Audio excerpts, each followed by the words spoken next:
Surprise! I like doing this from time to time because you never know who's going to show up or how the algorithm is working. So, welcome to my page. My name is Lana Labonte. Welcome to my living room. I am here to support, uplift, inspire, and empower you to be the best version of you you can be. Hi Diana, how are you doing today? So, wherever you're tuning in from, let me know in the comments. How are you feeling today on this Monday? How is your week starting? We have a new feature called Stars. I don't know how it works, but if you feel compelled and you get some wisdom out of this, or maybe it sparks something within you, tickles your fancy, inspires you one way or the other, send me a star. I don't know how that works. So, we have a little matcha, because matcha is good for the soul and the heart. Green is the color of the heart chakra. What's your drink of choice? Are you a coffee lover? I am. Hello, Cheryl. Welcome. Thanks for joining.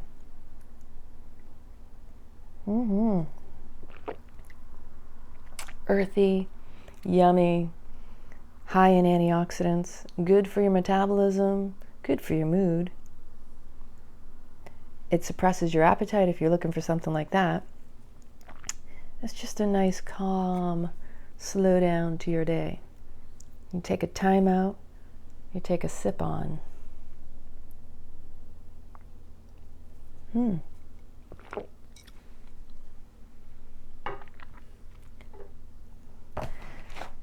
How many of you have read The Untethered Soul? If you have not, I have been sharing each of the chapters in my YouTube videos. I created a playlist if it interests you. After this video, I will place the link to the playlist. There's 5 more chapters for me to read, and it's actually pretty good. It's a nice revisit to capture those golden nuggets of wisdom that spark something within you that gets you to remember. Because essentially, nothing is really new under the sun. We are just waking up and remembering who we are and why we came to be. So let me know in the comments if you have any questions, how you're feeling, where you're tuning in from. If you've been following along, what information are you seeking? What we don't realize is what we seek is really ourselves. Whatever we see in another is in us too. In the tradition of Kundalini Yoga, we say, there's a couple sutras, and one of them is, if you can't see God in all, you can't see God at all. And recognize the other is you. And when you put those two together, what you get is we are all versions and expressions of God's source energy. So whatever it is you see in another, whether you accept or reject, essentially that is your energy being boomeranged. It is being mirrored, it is being projected. What we see in another that we admire or dislike, however you judge it, you're judging yourself. We're not judging others. We're judging ourselves because we show up as mirrors. We project ourselves onto another for them to show right back at us who we are. Yeah. Hello, Jim. How are you doing? Yes. Large fan of... It won't let me see more. What the heck? That's crazy. Oh, I appreciate you too, Jim. It is a true story that you attract where you're at. So when others show up to you, remember, judgment is breaking your own heart. And we're all doing it. But it's about bringing it back to the present through the power of the breath. Slow it down. The moment you capture the instinct to judge, the moment you have the thought, Slow it down, bring it back to the breath. What is that all about? What is it about that person that is showing me a glimpse into myself that I'm not accepting and owning? Because essentially we reject in others what we reject in ourselves. When you start to accept every little detail of your being, of your humanness, your purity, because it's just the labeling, saying it's good or bad, that actually creates the struggle and the trauma within us. It's like self-flagellation, people. We're judging others thinking that doesn't affect us. And in all retrospect, it affects us. Because your body doesn't know the difference between a judgment of another or a judgment of yourself. So when you're thinking thoughts that are nasty and mean, that is creating the poison, the toxicity of your human being. That you are creating the acidity in the body. You know, we talk about all this in the health world, right? It's all about being alkaline, right? You got to have a balance between your acid and your alkaline. If your mind ain't right, it doesn't matter what the hell you're eating. Get real. Really, like, tap into that one. It's not about the food you put in your mouth. It's about the mindset behind the food. It's about the, what am I thinking? Because you are infusing your food with your thoughts. You are nourishing your being with whatever is being. Because, again, thoughts are energy. And where attention goes, energy flows. And wherever your thoughts are going, that is the nourishment, the energy you are putting into your body. So imagine that the hands are the extension of the heart and the lungs. You are essentially pouring through the thoughts into the food, back into you. So if you notice you're having a mood and then you're getting a craving for some food, that's a comfort food, right? We reach for food to soothe the mood. And then that food reinforces the mood and wonder why we're miserable. That's the addiction cycle. Soothing the pain, seeking to numb it out, when in reality we're not numbing anything out except for us. The pain still lies dormant within you. What you suppress ends up being expressed. And when you are thinking you are numbing it out, you're also numbing out the joy. So when you numb the pain, it numbs the joy. And when you numb out the joy, then you're seeking the high to re-experience some form of joy. That is the addictive cycle. You numb an area of your being that you think it's just isolated. And it's really, you're numbing yourself out. So we go back to the thoughts. Where attention flows, energy goes. Where energy flows, attention goes. It's this whole cycle of your thoughts are your currency. And you're literally paying for every experience through the power of your mind. You are the master manifester of your life. What you anticipate, you create. That's how you attract where you're at. So energetically, we are always emitting, right? We're emitting energy. Haven't you ever noticed you felt someone's energy? Did you feel that? Is it just me? Oh my God, you feel that? You feel her energy? The way she walked into the room, she lit it up. It doesn't matter what the energy is, you feel it. You don't need science to teach you this. You don't need somebody to tell you all about it. You are a feeling extrasensory being. What do you think extrasensory being means? You have 5 senses. And we take in data, information, through our eyes, our ears, our nose, our mouth, and our spidey sense of touch. Heightened intuition essentially is your extrasensory on fleek, right? So as we take in all this data, how much are we being present to the moment? Again, if you've been watching me for a while, you know that my passion is all about the breath, because when you master your breath, it brings you into the present, brings you into the gift of the now. It makes you the present. Your presence of essence.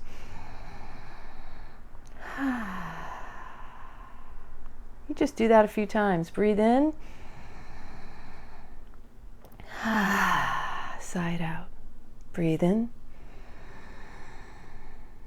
Sigh it out. Breathe in. Sigh it out.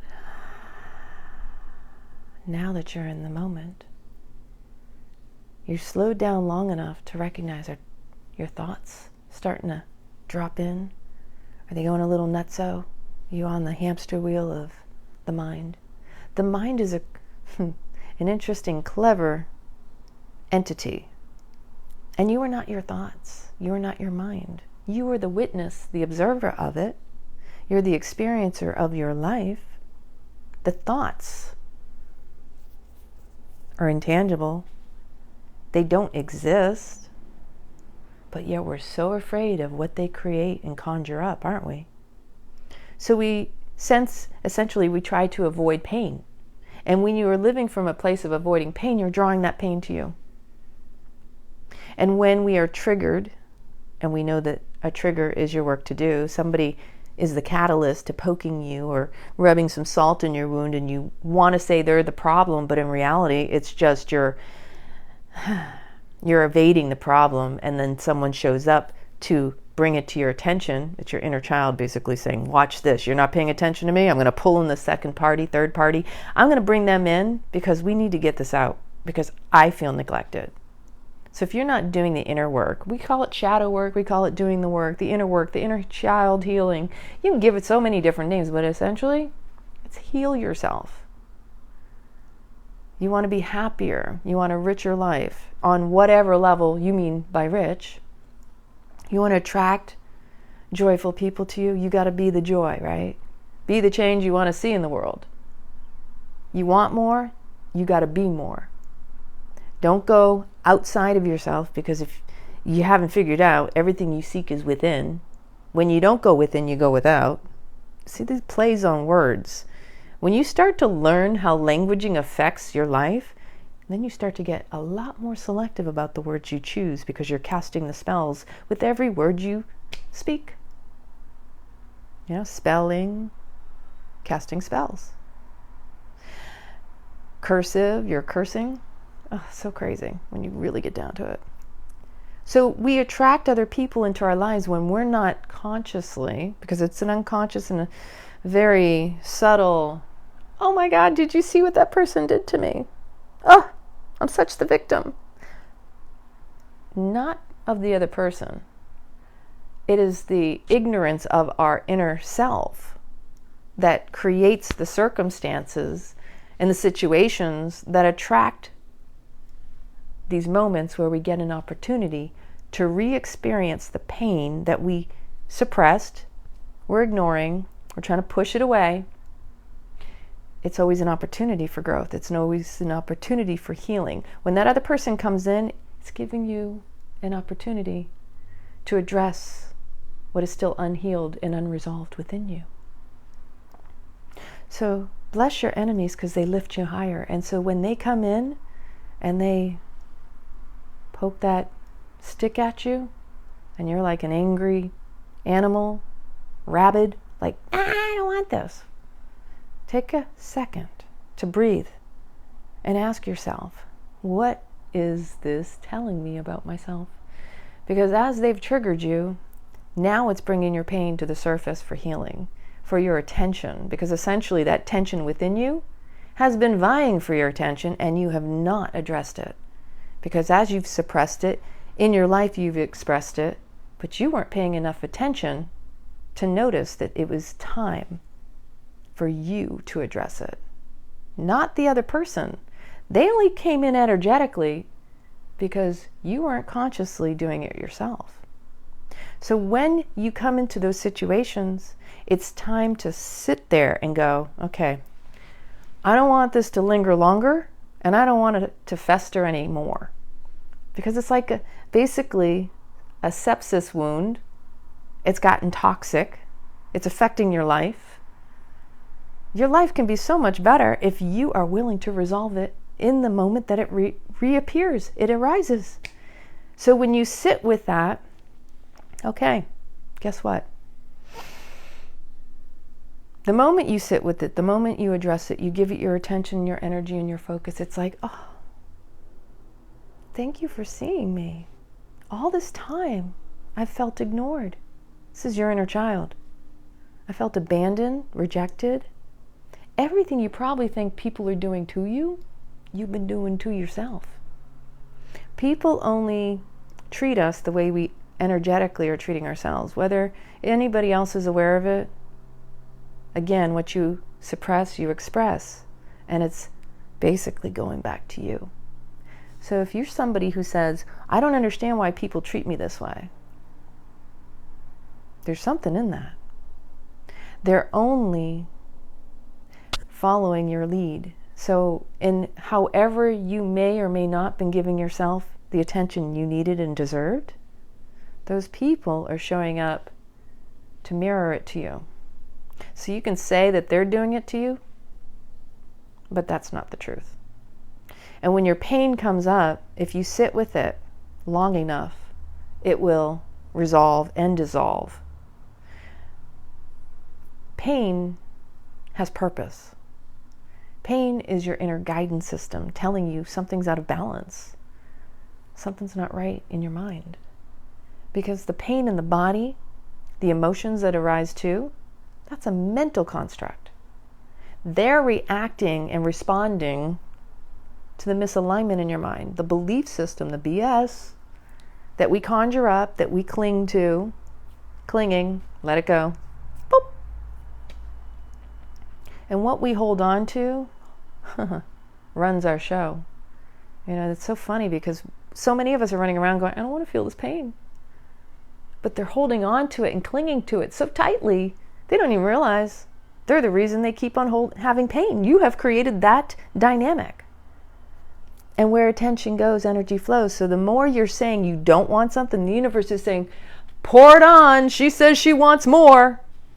Because your attention is your currency, your focus, the frequency you are emitting is drawing more of that to you. Because your attention is on what you don't want, you're creating more of that. It's the same thing as having gratitude for something. Conscious or unconscious. You may think, oh, well, I don't want that, and I know that I don't want that, but you keep thinking about what you don't want, and more of that don't want keeps showing up in your life, and you're not wondering why. You're wondering why that's happening. It's happening because you won't let it go. You're still talking about it. You're telling the story every chance you get. And again, I'm also going to reiterate that when we experience pain, what most people don't realize, because they get, especially the deeper the trauma, the deeper it goes for you, the pain itself will bring up every other unresolved pain that still exists in you. So if you get triggered by somebody and you start, whatever it is that trigger feels like in your body, it's essentially as if you're re-experiencing not just the trigger from that experience that person has triggered in you, that old wound. You are experiencing every single time and every trauma and pain that's still unresolved in that moment. Whew! And people wonder why, when you get emotional, you become irrational, because you're out of your mind. In a certain sense, you get taken out of your body. Literally, you're out of your mind. And you're not really present. You've been triggered, which basically shoots you out into the unknown, and you're not stable, you're not grounded. This is also when we talk about your nervous system isn't strong and that your circuitry, you're short-circuited. That's why people freak out, because they are so imbalanced and their nervous system is fried. And a nervous system is essentially just like a computer board, the circuitry on a computer board or electric system. If you're not grounded, and it mirrors everything else. Think about that. Anybody who's an electrician knows this, right? You don't have a grounded wire in your electrician or electricity, or the same thing with a computer. If you're not grounded, you can get electrocuted, right? Same thing in the body. We lose it because when we're not grounded into this physical being, most people are trying to escape. They're going into escapism, addiction, whatever it is that takes them out of the feeling again, when you numb yourself, you're placing yourself at jeopardy because you're not being, you're trying to do outside of you. And you're trying to control everything else around you, when this is where you need to be. And that when you do become present, and the more you come back to the now, come back to the breath, you reclaim yourself. So there's a term we say, the words that we use in Kundalini Yoga: calm yourself so you can claim yourself. Which is why we essentially, across all walks of life, have said, if you feel yourself getting emotional, just take a moment and take 5 deep breaths in and out of your nose.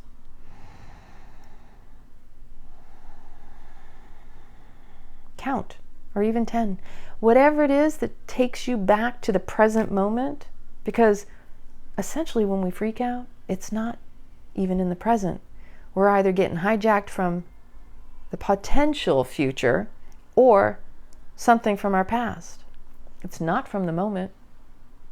It hijacked you out of the moment. And when you're not in the moment, you're also not in your power. Your power is in the here and the now. That is your presence. That is your essence of presence. The more present you are in the now, that's when you're the most powerful. So if you catch yourself getting emotional, you really want to reclaim your life, you really want an extremely powerful, rich life experience, you want to do whatever it is your focus, whatever it is you desire in this world, you can do it. But not if you're emotional. Not if you don't have the emotional maturity and the clarity and the awareness of self. The mindfulness.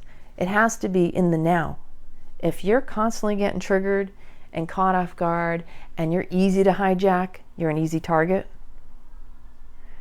that's going to be more challenging. But if you're aware of that, now you're on to something, because awareness itself actually is higher than what you're aware of. So the key is in being aware of your triggers, of your dark, of your light, claiming and all these pieces of yourself that you've fragmented. Maybe you've left them along the way in the course of your life, and then you have to reclaim and recapture those pieces of yourself to make yourself whole, because we're like puzzles apparently, and a bunch of us are missing our parts.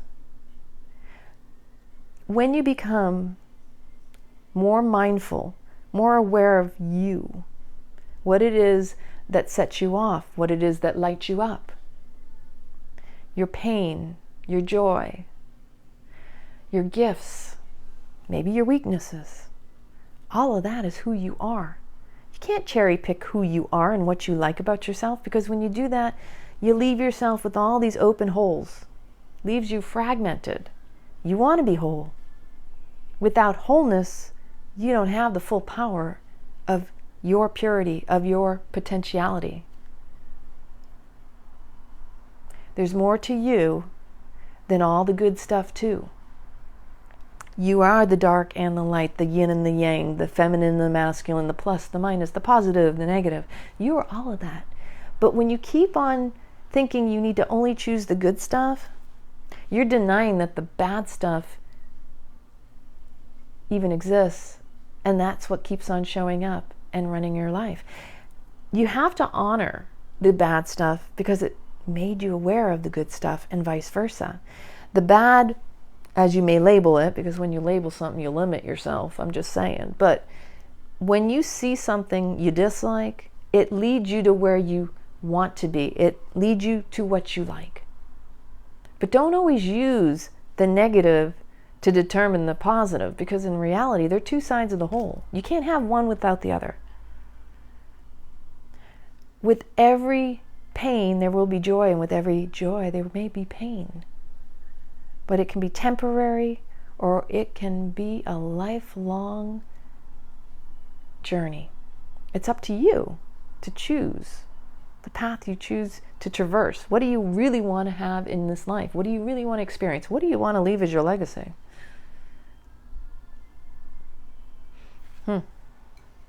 What do you think? Do you want more in this life? I know I do. And the work that I do came from me not being happy with me. Knowing something wasn't right. Everything I've learned, everything I share comes from my personal experience. I've been humbled. I've been brought to my knees. I've had my come to Jesus moments, as some would call it. I've had to confront within myself when I thought I was being a good person and maybe I was actually manipulating to get my needs met, which we all do. But you don't have to profess that to other people. That's the work you do for you, inside of you. We've become way too, let me tell you all my sob stories. Let me tell you all my traumas. Like we trauma bond with people. That doesn't give you solutions. Are you going to sit there and just whine over all the bad things that have happened to you? Hey, I'm coming from a place that I used to do this. There's a certain point you get sick of hearing your own stories and your own shit. Been there, done that. But until you own it, it will continue to own you.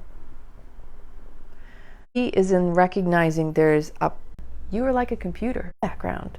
So I can do that comparison and contrast. Because not only have I lived a human existence of 48 years, but I've also been a computer systems engineer for over 20. Then I went into this spiritual community and world and I was like, wow, I got to do some healing work on me.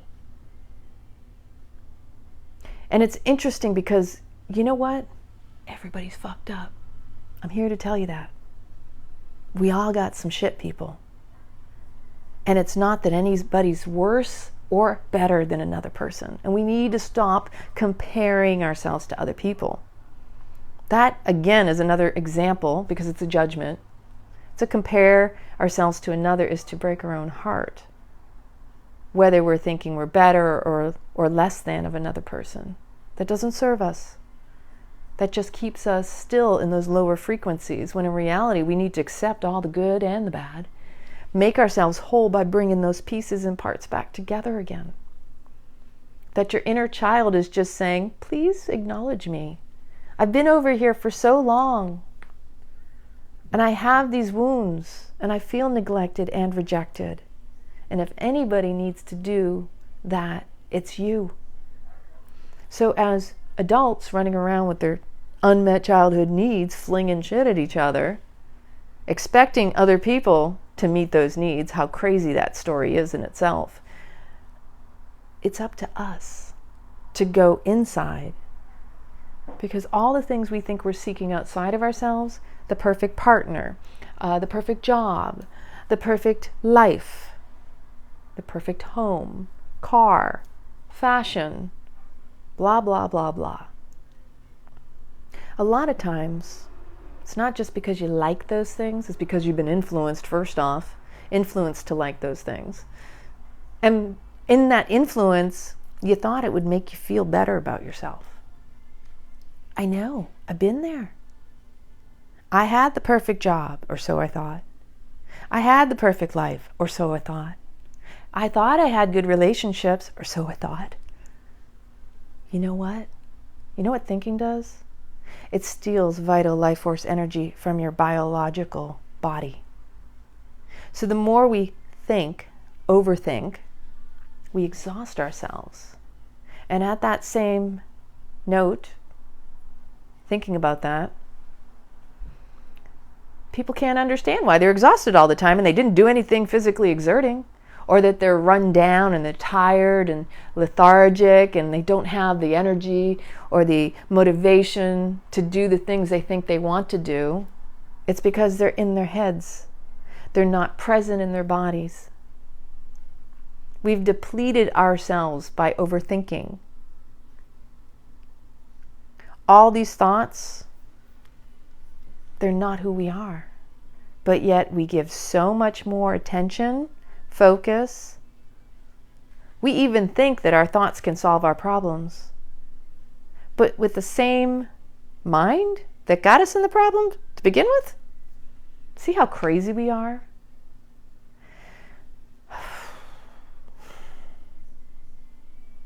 So we seek solutions when we are the solution.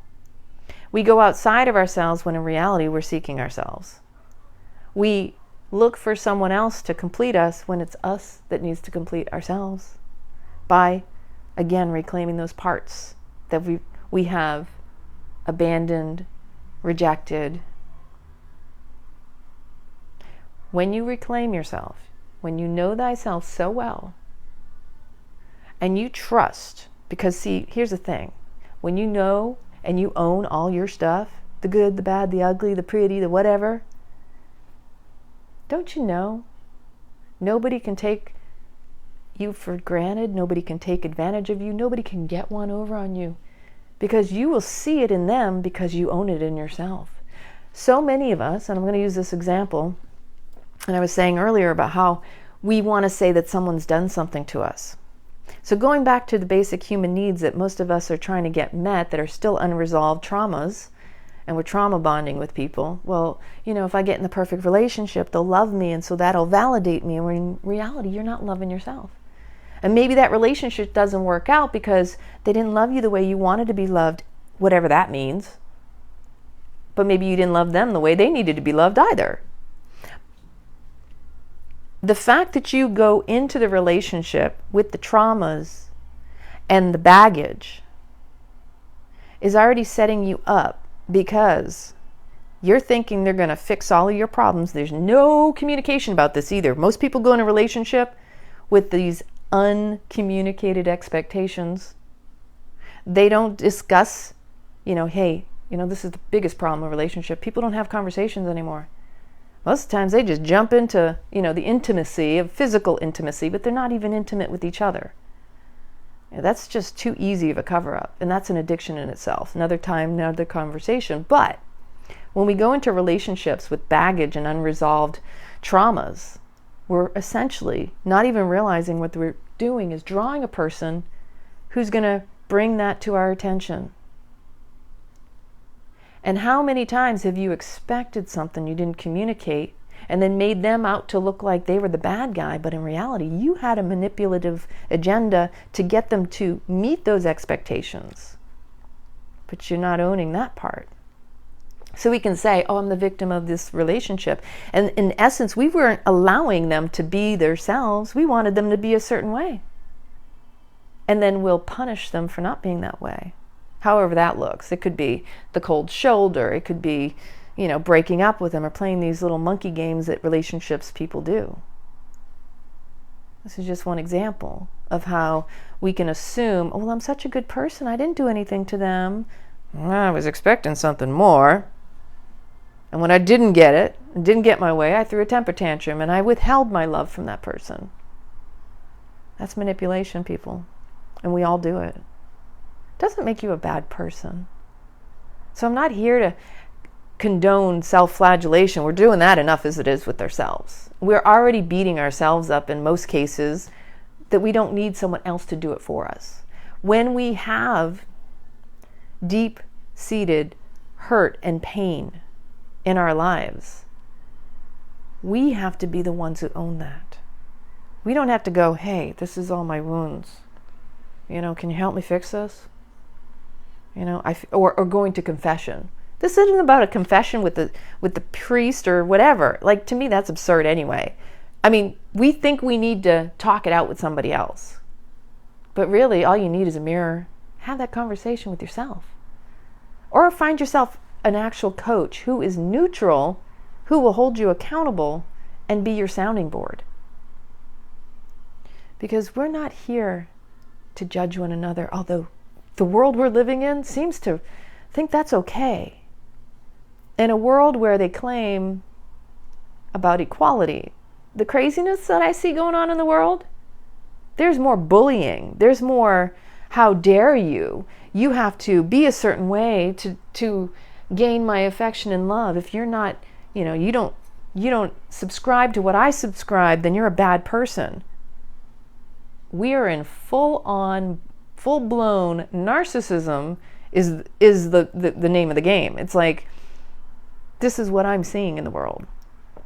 And where we need healing, is not why we need to accept people a certain way, but to accept ourselves first. You can't even accept another person if you haven't accepted yourself. So why does anybody think they're going to accept them when they haven't accepted themselves? They're just putting it on like megaphone. Hey, this is who I am. You need to believe and see me and acknowledge me. Putting yourself out there like that, that's a trauma response. That's seeking external validation. And where we are in the world is we need to go within. All this going out makes you go without. And it's fake. So the idea that you think you're getting validated because you put it out on the stage doesn't heal what is really going on within you. If you haven't truly acknowledged, accepted all of your stuff, there isn't another person who's going to be able to make you feel better about that. If anything, you'll feel worse. You'll think that someone else's validation or the way they treat you, because now they're meeting up with what you want them to do, you're going to find something else that's wrong. That's how the psyche acts and behaves. It's never satisfied. In fact, you know what your thoughts are usually about? Your problems. I'm telling you, through the book. Check out my playlist of The Untethered Soul, because I'm also sharing wisdom on top of these chapters that I'm reading. Your thoughts are all about your problems. That was a great reminder. Everything you think is about a problem. So even when you think you solved a problem, the mind immediately goes to seek another problem. It looks for problems. In a world of problems, you can always find a problem, right? That's why we need to shift our focus. Again, it's just like having the don't wants when you could have equally the wants. You lighten your load when you focus in the direction you want to go as opposed to the direction you don't want to go. Years ago, my mother wrote on a piece of paper, little yellow stickies when they first started, don't go where you don't want to go. She crossed out the don'ts. Look where you want to go. Do you see how much we humans have complicated things as influenced by this crazy world we're living in? We've been taught to focus more on the don'ts than keeping it clear and focused. You know, laser focus is on the direction you want to go. The don't creates obstacles. It causes hindrances along the way. You know where you want to go, focus on that. You know where you don't want to go, turn in the opposite direction. Get away from that. You're unhappy about something. What are you grateful for? It's literally a flip of the switch. When you catch your monkey mind going into the problem solution game, focus on where you do have control. Focus on what is working. Do more of that. That will change your entire life right there. But you have to be present. You have to be mindful. You have to know what goes on up in here first. Because this is going to hijack you every time. If you're not present in the moment, again, master your breath, you'll master your mind, you'll master your life, and master your domain. That's my MO. Become present with the breath. When you slow down, when you're present in the moment, you can't miss the thoughts. Because everybody's thoughts are going a mile a minute. It's just that most people aren't present to them. They're hanging out in the background running the show. So when you do slow down and you start becoming aware of the craziness of the thoughts that you do have, you start to recognize there's a pattern the more you do it. And that pattern is your unconscious programming. Now that you bring the unconscious to the conscious, now you got the opportunity to change your life and change the trajectory of your thoughts. Because without awareness, you can't change things. So when you know better, you can do better. And awareness is key to literally unlocking the door to the life of your dreams, to the legacy that you're meant to leave. So you master the breath, then you become an awareness of the mind. You master the mind, and now it's not running the show. You make it your slave. You master that mind so it is not running the show. And then you can master your life because you get better at it. You start recognizing you do have control, and you can master your emotions. You can master your responses, not your reactions. You will become more set back as the witness. In fact, you'll get to a point where you're the witness of the witness. Because we're not just witnessing the thoughts and experiencing the life, but we're literally observing and witnessing the witness all this. That's when you get to that next level. Let me know when you get there. That's pretty cool too. So I wanted to just pop in here, give you an intro that I have been on my YouTube, that the playlist is up, and there are, I think 14 chapters are up right now, tonight at 6:30. You can tune in for the next chapter, chapter 14, and let me know. Let me know if you enjoy it. If you haven't read it, I'm reading it to you, so you don't even have to read it. So it's like having an audio book, but instead of having the audio book, you're also getting some golden nuggets as I dive a little deeper into the meanings of these particular chapters, because I'm also sharing my personal experience and what I've learned when I've collected these experiences in my own life, because that's what I know. I teach and speak from my personal experience, and everybody should be coming from that place, because you can amass tons of knowledge and information. You can hoard information. You're gonna have tons of books on your libraries like I do. But have you processed and integrated it into your life to make you the better version of you you're meant to be? Information is nothing without integration. So, how wise are we? That's determined by knowing thyself so well. So thank you very much. Thank you, Roxanne. Again, there's a stars feature. If you know anything about it and you want to shoot me some stars, that would be really cool. I'd be curious to see how that actually works. Oh, there's that button I was looking for earlier. Anyway, I truly appreciate you. And I have Radiculously Raw Authentic group. And if you want to join the group, go ahead and click the join group. Share me some stars. I'll give you more content. If you really enjoy these types of videos, I'll do more of them. But in the meantime, you can always check out my YouTube channel, Lana A. Labonte, where I have tons of videos. I have Kundalini yoga classes that I've done online, breath work, which especially during these times you need, Sitali Pranayam.